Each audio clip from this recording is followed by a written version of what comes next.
Tajusim Flow One, die Sicht der Dinge.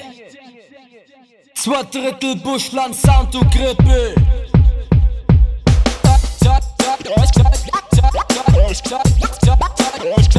Tajusim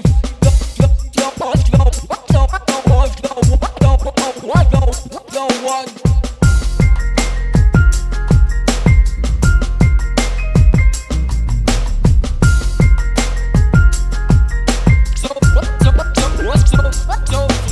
Ich glaube an keinen Hype, der kommt und geht, wer er will. Mit 15 Jahren ist Rap geil, doch man versteht noch nicht viel.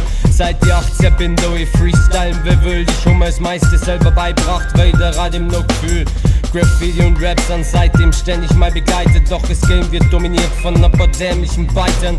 Hip-Hop ist bloß da, um das Leben zu bereichern. Wenn ich mich selber verwirklich, fange ich zum Schweben beim Cyphern. Der erste Zeremonienmeister war der BB. Zu der Zeit waren Asi und nie die Style Kings für mich. Ich bin im Untergrund da, mein Fanbitch war ich wohl nie. Ich will bloß rappen und tacken, eine neue Story für die. Das ist die Sicht der Dinge, Alter, friss oder stirb. Wenn's mir zum ersten Mal erst, bist du ein bisschen verwirrt. Ich kannte alle zerlegen, noch Label sollen's transformieren. Da nicht alles so eng sehen, das Leben ist noch kompliziert.